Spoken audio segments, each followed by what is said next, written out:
오늘 우리가 함께 보실 말씀은 회복이라는 말씀입니다. 네, 오늘은 성령 강림 주일입니다. 성경에서 성령에 대해서 예언한 대표적인 말씀을 꼽으라고 하면 우리는 단연 요엘서를 떠올릴 것입니다. 베드로 사도도 오순절에 마가의 다락방에서 성령의 임재를 경험하고 난 후에 설교할 때 이 성령 임재의 당위성, 성령을 받는 것이 하나님의 뜻이다 라는 것을 설교할 때 요엘서 2장 28절에서 32절 말씀을 인용하여서 설교하였습니다. 그런데 의외로 이 요엘서의 주제는 성령이 아닌 것을 우리 알고 계신가요? 요엘서에서 자주 등장하는 단어가 무엇입니까? 요엘서에서 자주 등장하는 단어는 여호와의 날이라는 것입니다. 요엘 선지자가 말하고 있는 여호와의 날은 심판의 날이고 그리고 회복의 날을 뜻하고 있습니다. 그렇다면 요엘 선지자가 활동하던 시기는 어떤 시기였을까 한번 보니까요. 역사적으로 이 요엘서는 남유다의 제8대 왕이었던 요아스 왕 때에 쓰였을 것으로 이렇게 학계에서 보고 있다고 합니다. 당시 요아스 왕은 제사장 여호야다와 함께 이스라엘을 개혁하고자 했던 왕이었습니다. 그런데 개혁을 도왔던 여호야다, 제사장 여호야다가 죽고 나니까 백성들은 다시 이전에 우상을 섬기던 그 타락한 삶으로 돌아가게 되었습니다. 그리고 이 요아스 왕은 백성들이 우상을 섬기는 그 모습을 묵인해 줌으로써 결과적으로 그 삶에 동조하였던 그런 왕이었습니다. 그런가 하면은 이때 당시 국가적으로 남북 이스라엘이 이제 막 국제 세력의 질서를, 이제 나라를 세워가고 형성해가는 그런 과도기 중에 있었던 상황이었습니다.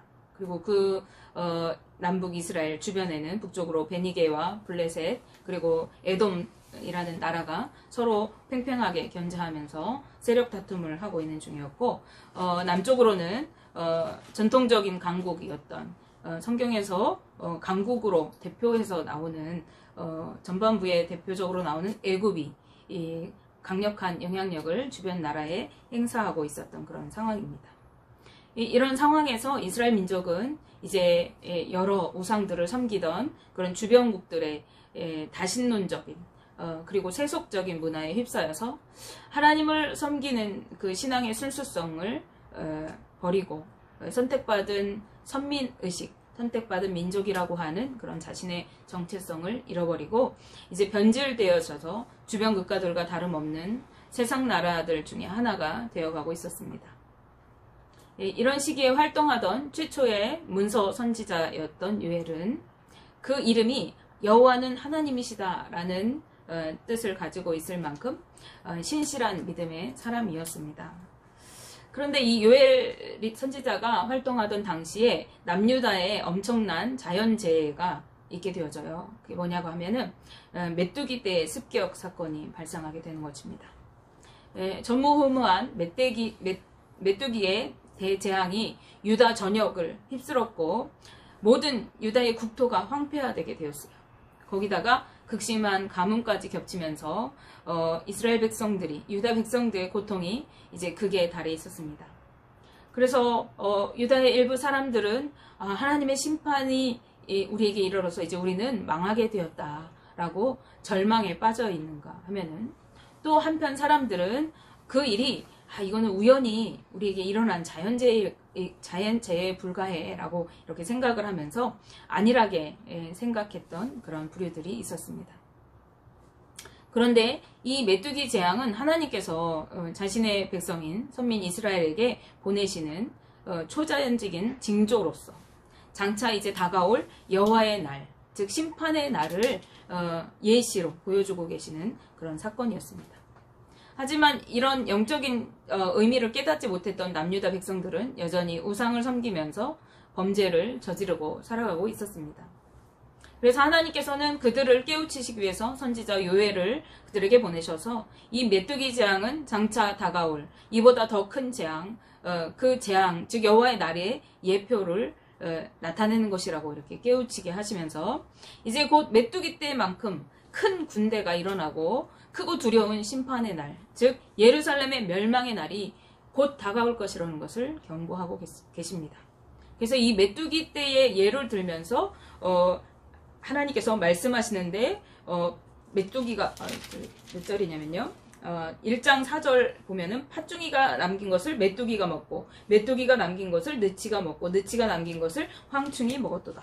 이 메뚜기 사건을 다시 인용하면서 군대가 와서 치는데 그 군대가 치고 남은 그 백성을 또 다른 더 강한 군대가 와서 치고 또 남은 또 이스라엘 백성을 더한 나라가 치고 이렇게 하면서 멸망이 이를 것이다 라고 경고하고 있는 것이에요.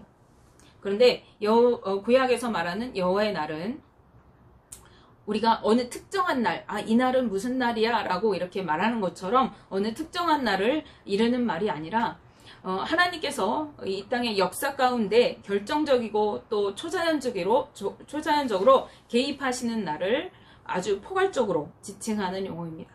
그래서 따라서 여호와의 날은 당시 역사 속에서 여호와 하나님께서 이방 민족을 통해서 이 유다 민족들을, 죄악된 이스라엘 민족들을 심판하시는 그러한 날로 의미하는 의미가 있고, 또 더불어서 더 나아가서 예수 그리스도의 초림을 통해서 이 땅에 속한 삶으로부터 해방되어지고 새로운 전혀 다른 삶을 사는 그때를 의미하기도 합니다. 그리고 더 나아가서 마지막 때 이제 모든 민족을 심판하시고 다시 재림하신 예수님의 그 심판대 앞에 설 그 마지막 종말론적인 의미를 포함하고 있는 그러한 의미를 가지고 있어요. 이렇게 복합적인 다양한 의미를 담고 있는데, 하나님의 이러한 심판 예고는 그 날을 맞이하는 선민에게 너희에게 이런 날이 이를 것이니 너희가 그 날을 대비해서 바른 자세로 갖추고 그 날을 대비하라고 이렇게 가르치기 위한 그러한 예표입니다.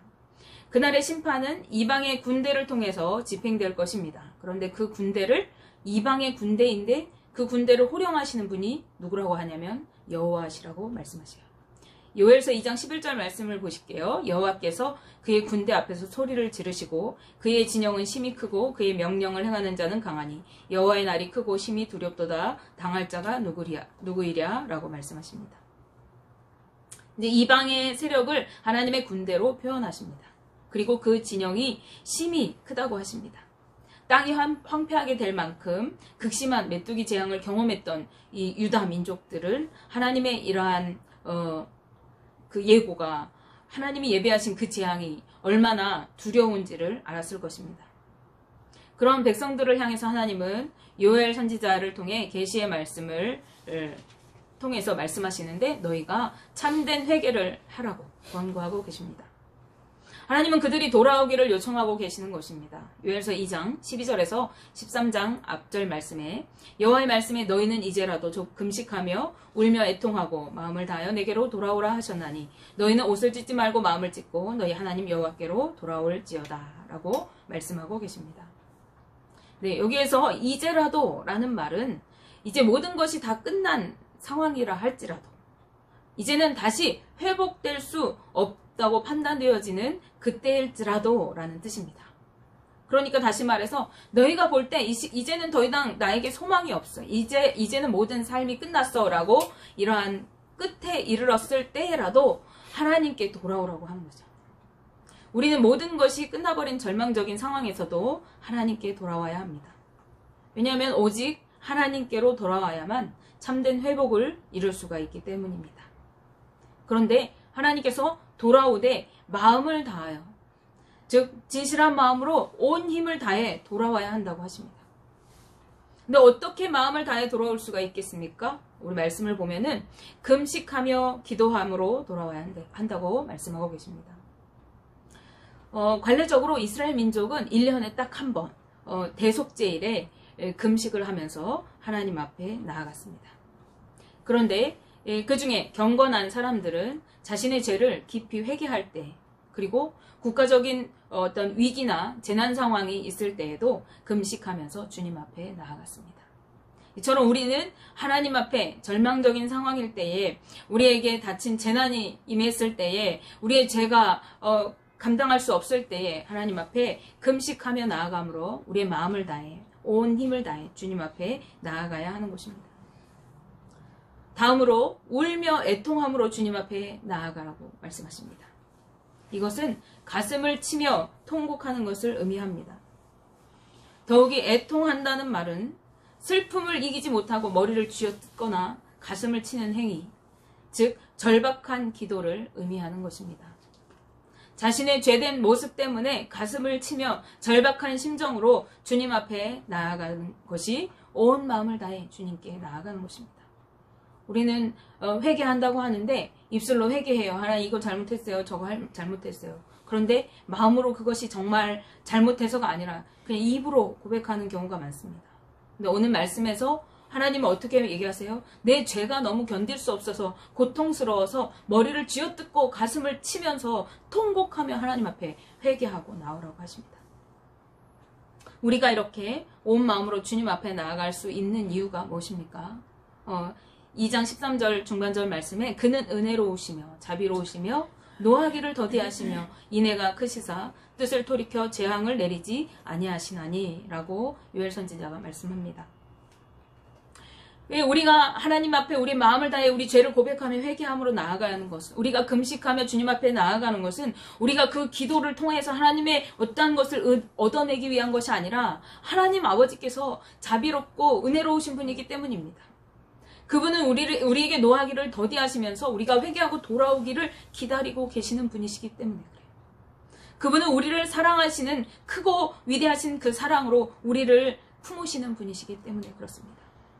그래서 우리가 전심으로 그분 앞에 나아갈 때 그분은 뜻을 돌이켜 주시는 분이십니다. 선민인 이스라엘 민족이 회개하며 하나님께 나아갈 때 하나님께서 심판 가운데서도 회복해 주실 것을 약속해 주셨습니다. 두 가지로 약속해 주시는데 그 첫 번째는 물질적인 회복을 말씀해 주고 계세요.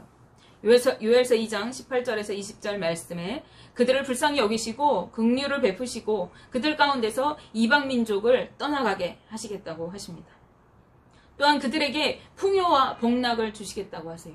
그들이 누리는 풍요와 복락이 무엇인가? 우리가 2장 21절 말씀을 보실게요. 땅이여 두려워하지 말고 기뻐하며 즐거워할지어다 여호와께서 큰 일을 행하셨음이로다 라고 말씀하십니다. 또한 24절 말씀에 마당에는 밀이 가득하고 독에는 새 포도주와 기름이 넘치리로다 라고 하십니다.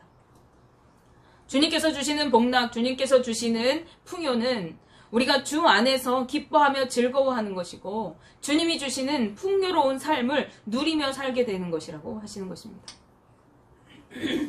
마지막으로 선민인 이스라엘 민족과 하나님 사이에 온전한 관계가 회복되고 영원한 평화를 누리게 될 것을 약속해 주십니다.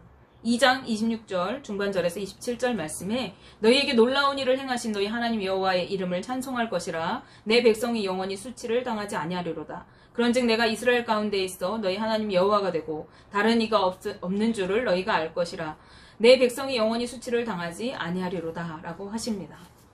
이제 이스라엘 백성들이 이방의 그 많은 민족을 통해서 멸절되기까지 하나님께서 심판을 예고하셨는데 하나님께 온 마음을 다해 회개하고 돌이키면 하나님은 이제 우리에게 수치를 당하지 않게 하시고 우리의 하나님 되시고 하나님밖에 우리 안에 함께 하시는 이가 없음을 알게 하신대요. 그래서 우리가 하나님의 그 행하신 놀라운 일을 통해서 하나님을 찬양하고 하나님의 백성이 되고 영원히 하나님과 거하게 된다고 말씀하십니다. 이것은요, 종합적으로 살펴보면은 한마디로 정치적인, 그리고 경제적인, 그리고 영적인 안정을 모두 주시겠다는 의미가 됩니다. 진정한 회개가 이루어질 때에 우리는 왜곡되고 악화된 모든 삶을 바로잡고 하나님과의 관계를 회복시켜 줍니다. 또한 죄로 인해서 영적인 어둠에 쌓여있던 우리들을 밝혀주셔서 축복과 소망의 삶으로 풍성한 주님의 은혜를 누리는 삶으로 변화시켜 주십니다. 이러한 주님의 약속은 역사적으로 실현되었습니다. 하나님의 심판으로 바벨론의 포로가 되어서 바벨론에 끌려가고 70년 동안 그 안에서 포로 생활했던 이스라엘 민족은 회개한 이후에 약속의 땅으로 다시 돌아오게 되고 선민으로서의 지위가 다시 회복되고 그들의 영예가 회복되었습니다. 다시 하나님을 섬기는 거룩한 백성이 되게 되었습니다. 그런데 거기에서 그치지 않아요. 아까 여러 가지 의미를 담고 있다고 그랬습니다. 더 나아가서 이러한 회복된 삶은 또한 오늘날 장차 주님이 오실 그날을 기다리면서 주님의 재림의 날을 기다리는 우리 성도들의 삶을 통해서 다시 입증되어야만 합니다. 그러기에 진정한 회개를 통한 온전한 신앙적인 삶을 회복하는 것은 종말의 때를 바라보며 살아가는 우리에게 가장 절실하게 요구되는 믿음의 모습인 것입니다. 두 번째로 하나님은 영적인 회복을 약속해 주십니다. 2장 28절로 32절 말씀, 여호와의 날이 이스라엘 역사 속으로 또 포로기에서의 해방에 의미하는 것에 그치지 않고 예수 그리스도를 통한 영적인 해방의 날을 예언하고 있습니다. 그리고 그날의 징조들에 대해서 말씀하고 있는데, 그 후에, 즉 하나님께서 이스라엘 민족을 이렇게 회복시키신 후에, 즉 하나님과의 관계를 회복을 이루고 난 이후에 하나님의 영을, 즉 하나님의 성령을 만민에게 부어주시겠다고 약속해 주십니다. 그런데요, 여기에서 만민이라고 하는 것은 온 지구상에 있는 모든 사람들을 의미하는 것이 아니라고 합니다. 이것은 심판의 날 구원받을 하나님의 언약 백성들에 속한 이 모든 이들을 의미하는 것이라고 해요. 따라서 당신의 백성을 성령으로 인쳐주실 것을 말씀하고 있는 것이에요. 만민이라고 하는데 그것이 온 세계 아무나 다를 의미하는 것이 아니라 하나님 앞에서 믿음으로 회복되어진 사람들, 하나님과의 관계가 회복되어지고 예수 그리스도를 고백함으로 주님 앞에 나아간 그 모든 사람들을 의미한다는 것이에요. 진정한 하나님의 백성은 하나님의 영을 받은 자들입니다. 성경은 우리에게 예수 그리스도를 믿고 회개하는 모든 자들에게 성령을 선물로 주신다고 말씀하고 계시죠. 사도행전 2장 38절 중반절 말씀, 너희가 회개하여 각각 예수 그리스도의 이름으로 세례를 받고 죄 사함을 받으라. 그리하면 성령의 선물을 받으리니 라고 말씀합니다. 그런가 하면 오늘 요엘 2장 28절에 성령을 받는 자들은 어떤 사람들입니까? 그들은 성령을 받았을 때에 소망 중에 거하며 꿈을 꾸고 이상을 품는 자들입니다. 나이가 연소하든지 나이가 많든지 그들은 하나님의 나라를 소망하면서 주님이 주시는 꿈과 비전을 가지고 살아가는 자들인 것입니다. 마지막으로 하나님은 여호와의 날, 크고 두려운 심판 중에서도 여호와의 이름을 부를 남은 자들의 구원을 이루실 것을 예언하십니다. 여호와의 날은 아까 말했다시피 죄인들에게는 심판의 날, 징벌의 날이 되지만은 의인에게는 구원과 기쁨의 날, 회복의 날이 되는 것입니다. 요엘서 2장 32절 말씀에 누구든지 여호와의 이름을 부르는 자는 구원을 얻으리니 이는 나 여호와의 말대로 시온산과 예루살렘에서 피할 자가 있을 것이며 남은 자 중에 나 여호와의 부름을 받을 자가 있을 것임이니라 라고 말씀하십니다. 사랑하는 성도 여러분, 주님이 다시 오실 그날을 기다리며 애통하는 마음으로 주님께 나아가서 하나님과의 관계를 회복하고 주님이 주시는 풍성한 은혜와 성령의 충만함을 온전히 누리는 우리의 삶이 되시기를 원합니다. 우리의 삶에 주님의 성령이 부어지실 때에 우리는 이제 세상을 바라보며 절망하지 않고 하나님 나라를 꿈꾸며 소망합니다. 주님께서 주시는 꿈과 비전을 가지고 살아갑니다. 그것은 내 힘으로 살아가는 삶이 아니라 하나님의 영이 나를 인도하시는 삶이고 하나님의 주권이 나를 통치하시는 삶이기 때문에 그렇습니다. 원하기는 저와 우리 성도님들 모두가 이러한 성령의 충만한 삶을 누리시는 복이 있기를 주님의 이름으로 축복하며 기도합니다. 기도하겠습니다.